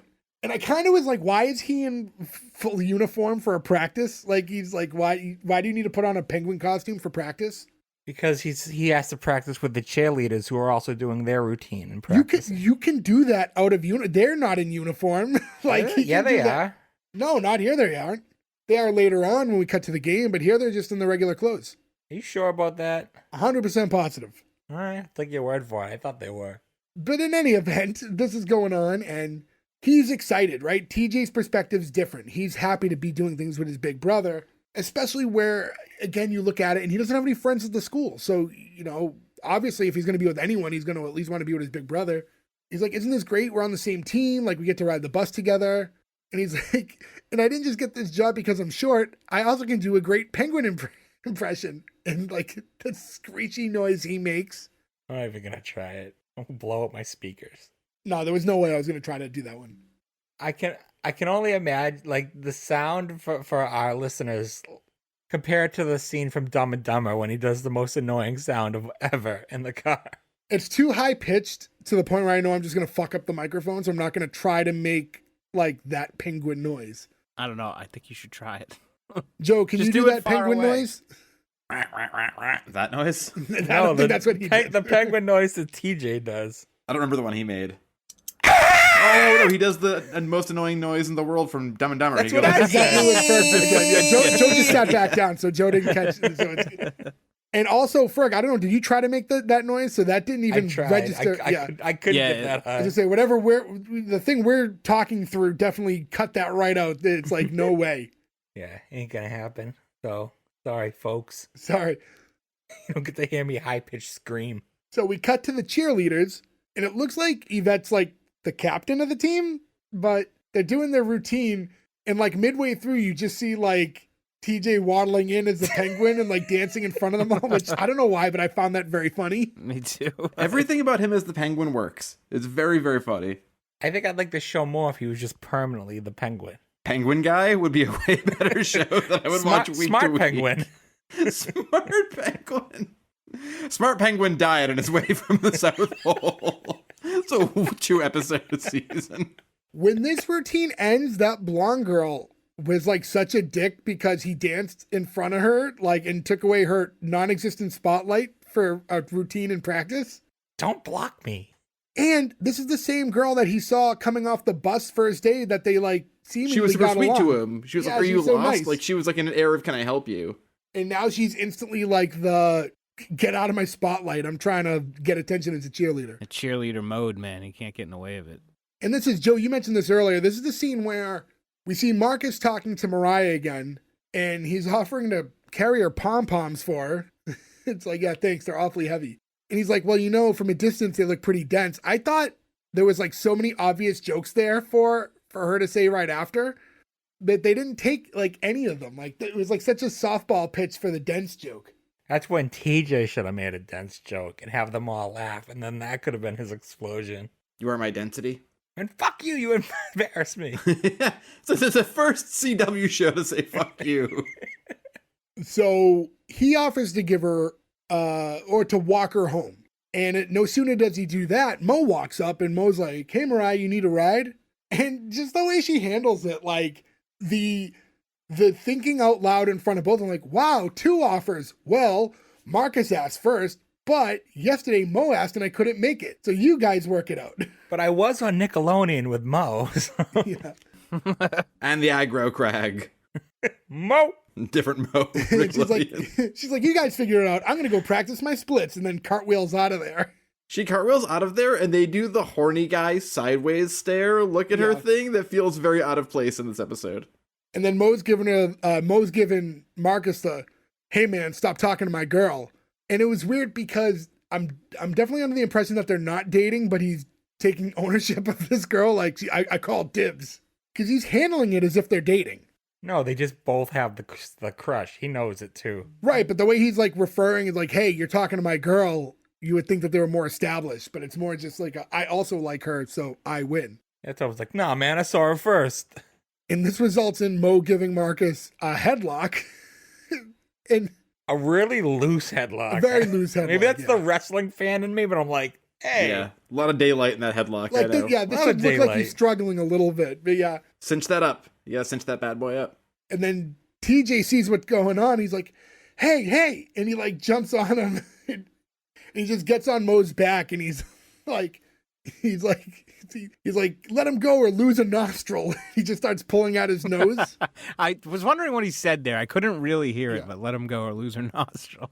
That's hard too, because now he's got like a little kid on him. He can't like punch this kid. Yeah, you can. I mean, I know they're both under 18, but like if Mo punched that kid, he would knock him like 40 feet back and kill him. It would be like Austin Powers kicking Mini-Me. He gets double in trouble for killing an endangered species. Like, I'm sorry, but those penguins, there aren't that many of them around anymore. So this altercation lands all three of them in the office. And while they're all sitting there, we get again, like those like weird punky kids coming out of the office like, oh, you're in here more than we are. That got a laugh too.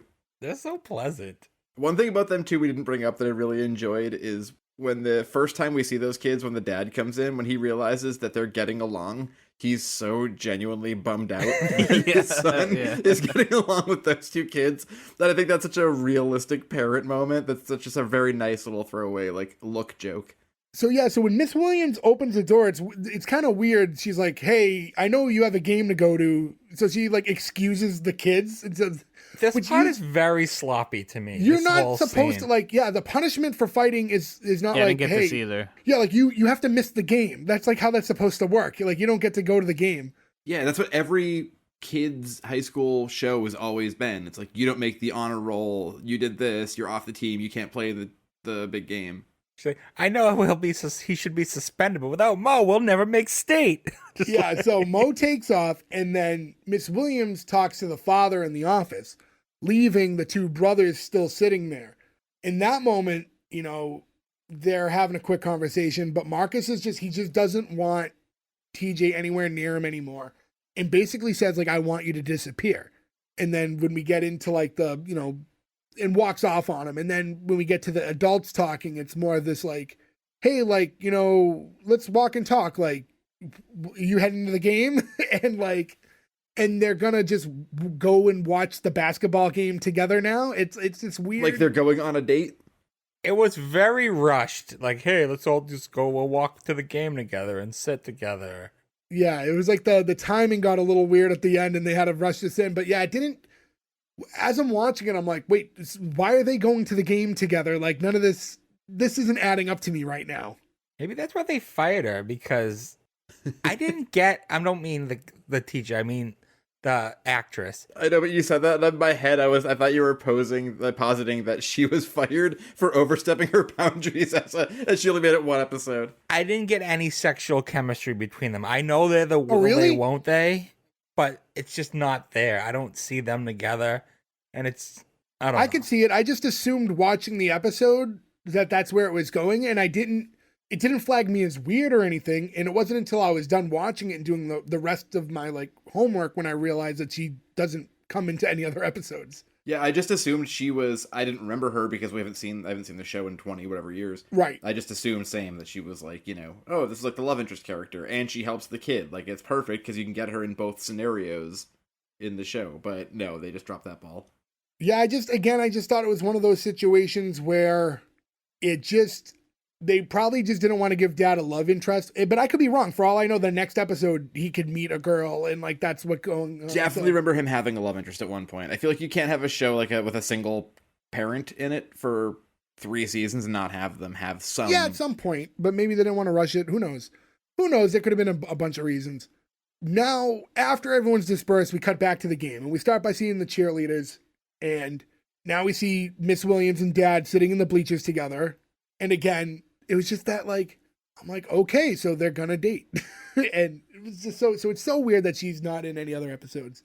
And they try to give her some more character development here, too, where she's like, you know, it's good for siblings to fight. They can work it out. That's what we do as adults. And then she says that's what she didn't do, and she, like, rips on her siblings. So, like, they're trying to give her some depth here. Yeah, because he's like, oh, so you're close with your siblings? It's like, yeah, right, the human leech and Mr. Judgmental. So she's not a big practice what you preach type of girl. Sounds like a Robert Smigel cartoon that would be on SNL in the 90s. Maybe when this episode ended, they accidentally closed her into the bleachers.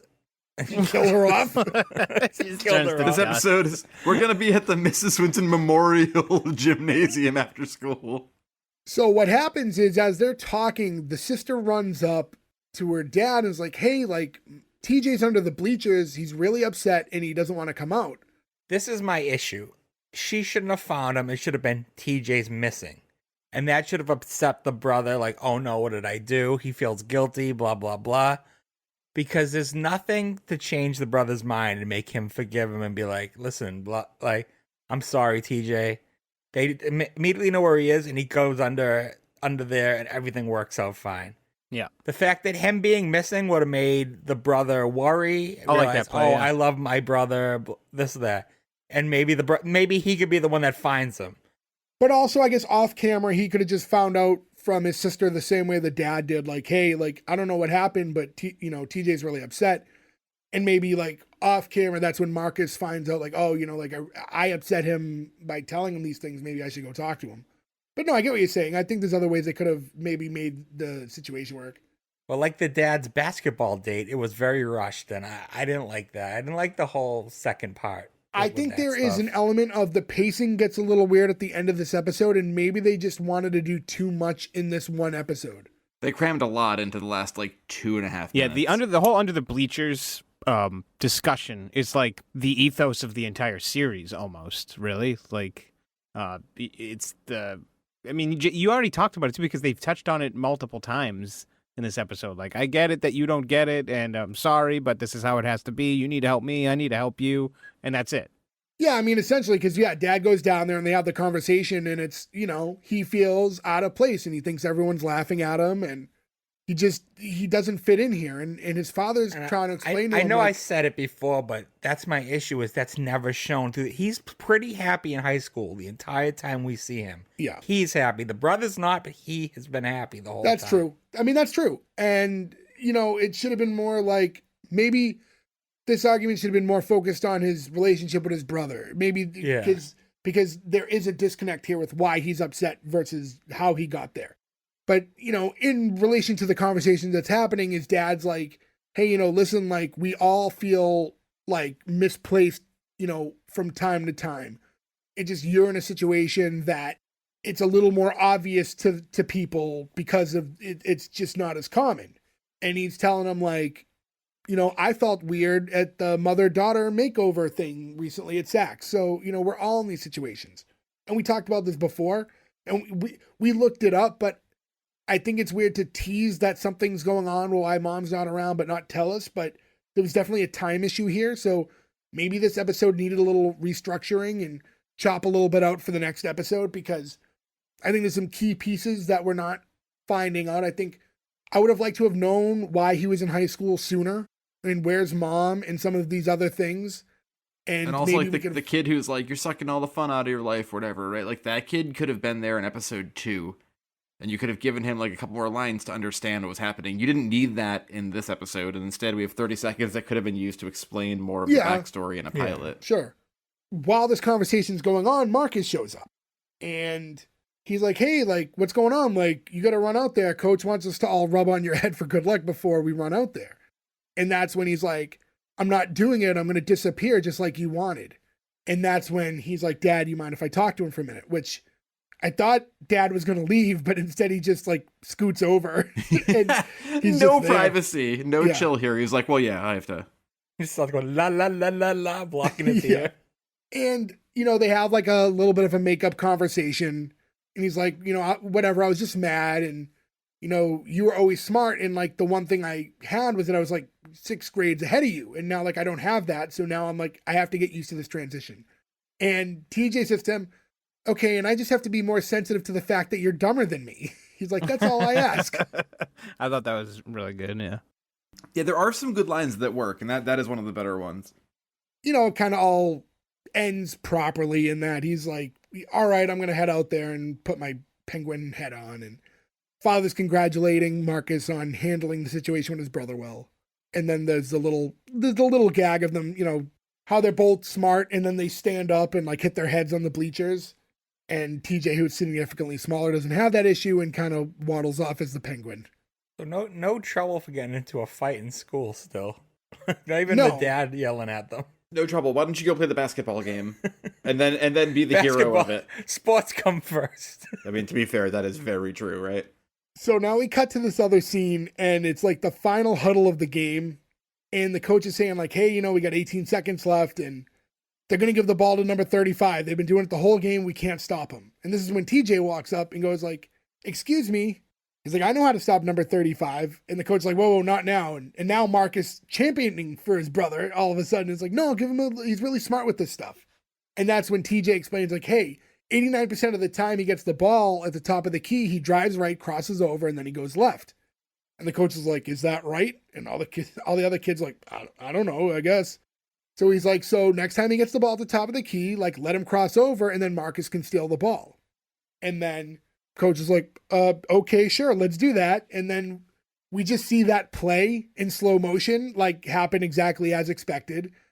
And then Marcus steals the ball. On the smallest basketball court ever. Very small It is court. the smallest gym and the smallest basketball court of all time. And Marcus gets the basket and everyone applauds. And that's it. And it just, it's kind of an abrupt, weird ending to the episode. Yeah. It's like the second the ball goes through, it ends. Yeah. Yeah, it's a bad ending. I always hate when like anything just kind of ends like awkwardly like that. Like there wasn't even another line after. Like, hey, you really are a smart guy. Like somebody throw it from the other end. It reminded me of the Karate Kid right after Daniel's son wins. It just cuts to Mr. Miyagi nodding. It's like, no, Yeah. I needed what happened after. Yeah, we need the honking of the nose. Don't give me the happy ending. Have it not work out and have Okay, like now. you perverts. Give me the 35 gets past Marcus and makes the basket, and then the coach looks over at TJ and he goes, I only said 89%. I didn't say every time. And just like Yeah, if the stats didn't work or whatever. No, have him be right but miss the layup. or have him miss, and then all of a sudden he goes, make that 86%. You can never trust a statistician because sometimes when they run sports, it doesn't work. Like if you run your whole business on stats and you're like, I'm going to put my whole company around the Young Bucks, it doesn't work. It doesn't work. It's terrible. Stop. That's like playing, to me, it's like playing blackjack, and when people get uber mad at you, you didn't play it exactly by the book. It's like, listen, there's like dumb risks and then there's calculated risks. And if everybody plays blackjack exactly the way the book tells you to, believe me when I say you're not all leaving as millionaires. It's not that simple. Like, I read a book and I followed the rules, so now I will make money. You should all watch the Holy Rollers blackjack documentary. It's about like this religious group of dudes who ends up getting into like counting cards and playing blackjack. And like they figure it out and they test each other. And if you fail these tests, you're not allowed to participate. And they like go to all these casinos and stuff, and they lose like a lot of money. They fuck it all up. Like they get sponsored. Like people invest in them and they give them money, and they go and they fucking lose it all.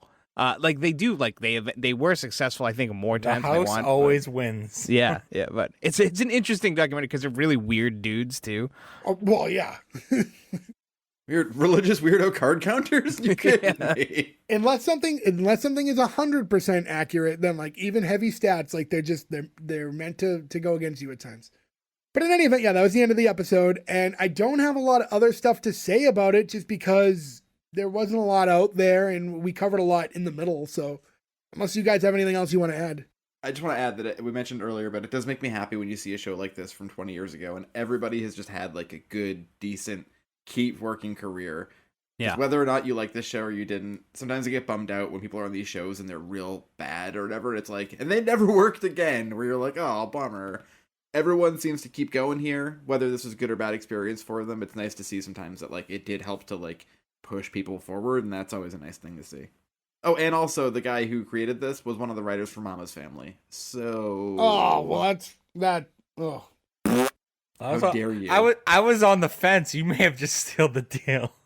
Mama's Family is so much better than this show. You now guys we are all understand insane. why the dad and daughter are only 10 years apart. It's amazing she wasn't older. Imagine if Miss Williams was Rue McClanahan, how much better the show would be. No, the daughter was Rue The McClanahan. daughter's Rue McClanahan. So we have 3 kids. Yeah, it's TJ, Marcus, and then Yvette. Yvette played by Aretha Franklin. You better give me respect in this house. So, anyways, we might as well get into the green light or cancel. Again, Gordo's not here this episode because he hates the fans and didn't want to participate in Fanuary. First episode of Fanuary Gordo, Yeah, really terrible showing way to his true start. colors. But you can always go to S1E1 Pod on Instagram. There will be a graphic later in the week, and that will show his vote. So in any event, in the event of a tie, Gordo could be the make or break. Either way, go to S1E1 Pod, give us a follow. Anyways, we put clips up every week and find out what the final result is of all 5. But until then, we'll just cover our votes. Nick, starting with you. So I went into this, I liked it as a younger version of me, like did enjoy this show. And I didn't want to watch it almost because I was pretty convinced that it wasn't going to stand the test of time and it wasn't going to work. And luckily that actually wasn't the case for the most part. I did end up enjoying this again. What I think, and it's not without my, I've kind of voiced my opinions on some of the things I feel like they could have done better, but overall, I did enjoy it. I like how he's the main character. It's Tahj Mowry, TJ. He is the main character, but that's a big weight to put on a kid that age to have a whole show, and they do a good job of spreading that workload out with the rest of the cast. I really like the father and the brother, and I really liked Omar Gooding too. The sister is whatever. Who gives a shit? She doesn't really even need to exist. But it's interesting. Are there things I think they could have done better and differently? Yes, of course. But overall, I've definitely seen way worse shows, and there's no way this one's close to some of those cancels. So this is it's actually a pretty easy green light. Not without its faults, but it is a green light. Ferg. So I actually wasn't kidding. I am on the fence with this. I enjoyed parts of this show, but that entire third act was such a mess. It was incredibly rushed. It wasn't just a little rushed, starting from the fight all the way to the end. And it's like ending everything on a big fart. Like, it's just, I'm really in the air with this one. So because I'm on the fence, I'm gonna pass it, but barely. I watched this as a kid and something kept me coming back. Yeah, so green light, but like I said, just on the line. Joe. I really agree with everything you guys just said. And Ferg, I'm right there with you. I'm so on the fence with it. The third act is a mess and it's so rushed. But some of the things that work about it are the things I like the most about that era of like high school comedies that we all watched, right? The weirdo side characters, the talking in the hallway, the jokes about, saying breasts or whatever. Like, I really did get that. A lot of faults. I mean, the sister probably should have either just not been in it, or they should have done a better job of trying to make her a character that you had something with. And I imagine they do more as it goes on. I did like this as a kid too, and I feel like I have to just go with what you said, Ferg. I'm gonna pass it, but it's a very light pass. It's just making it because the good parts are good, but the last part of it's really tough to get through. And it was even tough to get through taking notes when I was watching it, being like, oh, come on, man.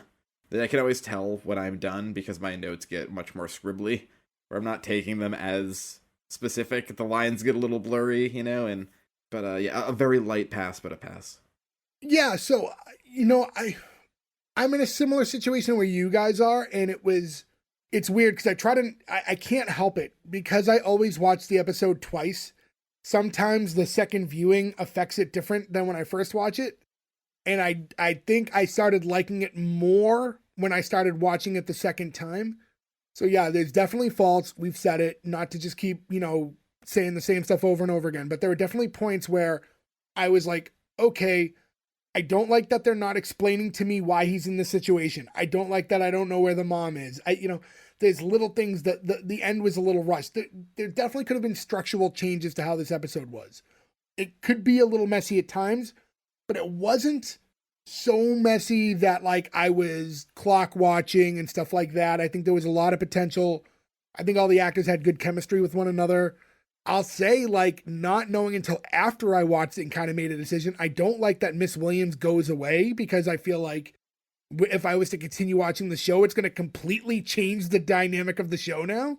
I agree, but again, you can't use that for the pilot. Right. So if I'm just watching this episode, and sorry, again, we didn't watch the first televised because that's my fault, but we are watching the pilot, and it's going to be a green light for me as well. But yeah, definitely not without fault. So when you see these final scores, it's glowing, but it really teetered the line, and it could have easily kind of tipped in a much different direction.